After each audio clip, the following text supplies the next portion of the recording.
ആ കുടിക്കണം.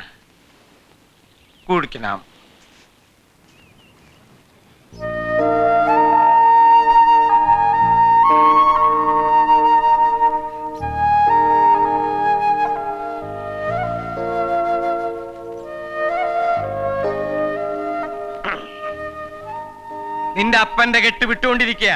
ഇനി പറഞ്ഞോ, എന്താ നിന്റെ സങ്കടം? അപ്പാ, ഈ ശ്രുതിക്ക് ജീവനാ മിനിയെ, മിനിക്ക് ശ്രുതിയെയും. പക്ഷെ ഇവര് ചേരാൻ സമ്മതിക്കല്ല രണ്ട് വീട്ടുകാരും. അവരിവരെ ആട്ടി ഇറക്കിയതുപോലെ ഇപ്പൊ ഇവർക്ക് പോകാനൊരു ഇടമില്ല, കിടക്കാനൊരു വീടില്ല, നോക്കാൻ ആൾക്കാരുമില്ല. അതുകൊണ്ടാണ് അപ്പൊ ഞാൻ അവരിങ്ങോട്ട് കൂട്ടിക്കൊണ്ടുപോകുന്നത്. ഇതാ നിന്റെ സങ്കടം. എടാ, നീ ഒന്നും പറഞ്ഞില്ലെങ്കിലും ഇന്നു മുതൽ ഈ കടപ്പുറം ഇവരുടെയും കൂടെയാ. ഇവിടുത്തെ ഏത് വീടും ഇവരുടെ വീടാ. ഇവിടുത്തെ ആണുങ്ങളുടെയും പെണ്ണുങ്ങളുടെയും കൈയും മനസ്സുകൊണ്ടാ ഇവരെ നോക്കാൻ. ഓ, ഇവന്റെ ഒരു സങ്കടം. ചുമ്മാ എന്നെ കൊണ്ട് മോര് കുടിപ്പിച്ചു. എടാ അന്തപ്പാ, ഒരു കുപ്പി കള്ളു കൊണ്ടുപോടാ.